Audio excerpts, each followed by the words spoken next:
Hi guys, welcome back to my channel. Happy Friday. So we all have choices in life, but it takes true strength and unwavering principles to stand your ground, to turn away from Hollywood riches and not sell your soul, and still find greater meaning after losing it all by refusing to compromise.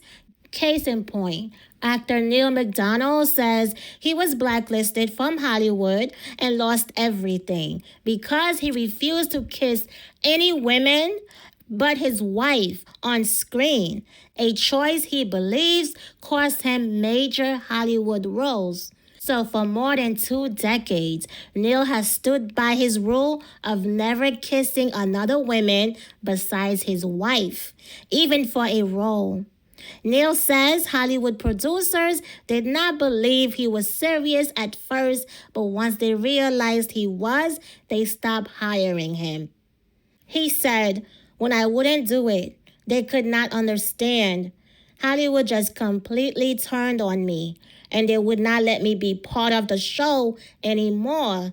For 2 years, I could not get a job, and I lost everything you could possibly imagine." Neil shared the low point of his life on the Nothing Left Unsaid podcast, saying that not only did he lose his house and cars, but he also lost his confidence.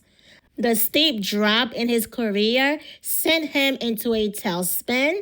He says he started drinking and lost his identity until his wife, Ruth McDonald, helped him find his way out of the dark place. See what turn it all around for him. Check out the clip. I always had in my contracts that I wouldn't kiss another woman on screen. And my wife didn't have any problem with it. It was me really who had a problem. And I was like, yeah, I don't want to put you through it. I know we're going to start having kids, and I don't want to put my kids through it. So I decided that I was going to be the villain du jour and be the best villain on the planet. And I think I kind of achieved that, to an extent of all the films. I can't tell. I was sitting in the makeup chair about a year ago, and I was getting ready for another death scene, as I always do. And the makeup artist said, guess how many death scenes you've been in? I tallied them up last night. I'm like, oh, I don't know, 25? And she says, no, this is your 63rd. I mean, that's got to be some kind of record, because they're not like small little background extra deaths. They're always these big villain, bad guy deaths, which I'm very, very proud of. And a lot of people say, well, you kill thousands of people in all of your movies, sometimes millions, and you won't kiss another woman on screen. I'm like, yeah, but you're not really killing anybody, and it's kind of funny on the day when we're doing it. But intimacy is a whole different thing for me. So when I wouldn't do it and they couldn't understand it, Hollywood just completely turned on me, and they wouldn't let me be part of the show anymore. And for 2 years, I couldn't get a job, and I lost everything you could possibly imagine. Not just houses and material things, but your swagger, your cool, who you are, your identity, everything. My identity was an actor, and a really good one. And once you don't have that identity, you're kind of lost in a tailspin. And I was in a big, ugly tailspin for a couple of years. And it still took me a couple of years thereafter to kind of break the habit of, am I really in the show, or is this just kind of a part-time thing? They kind of letting me back in. I'm not so sure. And I drink more. I never drink during the set, never drink during work, because I love my craft. I love my craft so stinking much. And I take it with the utmost seriousness in everything that I do. But after work or days off or anything, I'd still feel like I wasn't a man. I didn't feel like that I was doing the right things, or something was just wasn't clicking. And then it was finally Reve saying, you need to go back to church. You need to, because I used to go to church daily. And I kind of would go to church on Sundays, and I'd probably half in the wrapper when I go to church on Sundays, and it's kind of, get through stuff. But then when I stopped drinking, and everything just kind of changed, literally the clouds parted. I was like, oh, I don't need this crutch. Oh, people are calling me. Oh, I am successful. Oh, I do like myself again. Okay, I am God's child, and I have a job to do. Stop wallowing in self-pity, dust yourself off, and go hit it hard. And ever since that day, I've hit it as hard as possible. And, at 59 years old, I'm more busy than I've ever been in my whole life, because I have this clarity, I have a goal, and I have a vision. I have one boss, and it's God, and I'm going to do whatever it takes to make my boss happy. So Neil is known for his roles in Desperate Housewives, Suits, and Yellowstone. I think this guy plays one of the best bad guys I've ever seen. The first time I saw him was in Desperate Housewives, and I was fascinated, not just by his acting, but by his face. Those piercing blue eyes and that bleached hair with the icing on the cake. Did you know he's actually a ginger? His natural hair color is red. He said he had freckles and everything. Anyway, unique looking people are the most striking to me. I find them gorgeous or handsome. Another one of my favorite villain actors is Clive Owen. He's got that unforgettable look too. Okay, remember him in the movie Inside Man with Denzel Washington. That movie was so good, so good. And then there's John Voight, Angelina Jolie's dad, another actor who plays a great bad guy.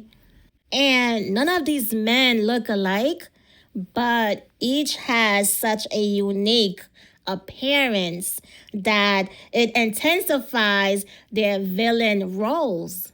You know what I mean? So, anyway, eventually, Neil got to play the good guy in The Last Rodeo, a movie he wrote and starred in. And in a full circle moment, he finally kissed. Okay, he finally kissed a co star on screen. And guess who he was happy to kiss? You've got to see the clip, so check this out. Why did you refuse to kiss your co-star? And what made it okay for you to break your own rule after all these years? Well, my wife is really hot. That's the other thing. She's a good-looking woman, and everything else pales compared to my wife, Reve. So, but in seriousness, it was just it was just something I was never comfortable doing. And so when I wrote The Last Rodeo, I wrote 3 flashback scenes for my deceased wife, and in 2 of the scenes, I have to kiss my wife. So I convinced my wife, Reve, I'm not doing this movie. And it was financed, it was ready to go, and director set, and I said, I'm not doing the movie unless you play my wife, because I'm not going to kiss some other woman on screen. And she's like, well, I'm not an actor. I'm like, well, you are now. So let's go.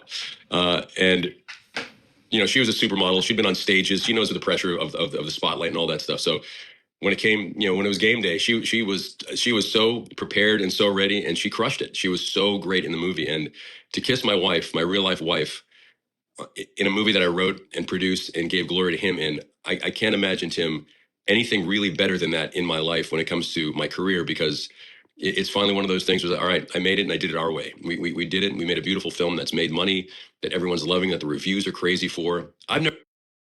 Not to keep going back, and it was a dark time for you, but you're on set, they say, hey, now we're going to do this scene where you're going to, kiss the co-star, and you just said, no, it's in my contract. I'm sure they tried to pressure you, and you just stuck to your guns. I mean, did you ever even consider folding at that point? No. They they came to my trailer, and the wardrobe lady says, would you like to be wearing a sock? Excuse me. Would you like to be wearing a sock for the scene? I'm like, a sock? And I said to her, I said, I'm from Cape Cod, and I don't wear socks. I've never worn socks. I'm a loafer and no socks guy. And she's like, what? And she closed the door and she walks away. I'm like, that was the oddest question I've ever had in my life. And then 5 minutes later, boom, boom, boom, on my trailer door, there's the producers and saying, you don't understand. We need you to do a simulated sex scene today, and you're just gonna have a sock on. You'd be naked. And I'm like, what are you talking about? And so then I pressed them more. I'm like, that's not what I'm comfortable doing. So why are you pressing me? She goes, we need it for ratings. I'm like, we're shooting a pilot. The show hasn't even out yet. What do you mean ratings? What are you talking about? I'm an actor. I'm not that guy. And they said, well, unless you do it, we're going to have to replace you. I'm like, well, then replace me, because I'm not going to do it. And they fired me. And I remember flying home from Albuquerque and flying over the desert in New Mexico and realizing, okay, I just got fired from a TV show. I'd have a better chance of surviving in that desert than surviving when I land in Hollywood. And I was right. And I didn't tell Reve. We're on a hike with 2 of our little kids at the time, and my lawyer calls me and said, "Okay, so they're suing you. This is not a good thing for you, Neal. You sure you don't want to go back and think about it again?" I'm like, "No, I'm not going to think about it again. You know me." He goes, "Well, I figured that. So just know that this is going to be a very painful, costly ordeal, because my agent left it out of the contract. So it was just this awful, ugly time, and." It cost me a lot. And would I do it again? You're darn right I would. Would I like to go through that pain again? No, I wouldn't. Thank you very much, sir. Thank you, no.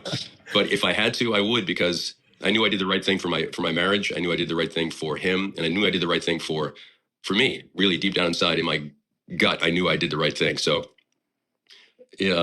sometimes pain is the right thing to go through to make sure. How beautiful is that? I watched the entire 1 hour and 40-minute episode, and it was fantastic.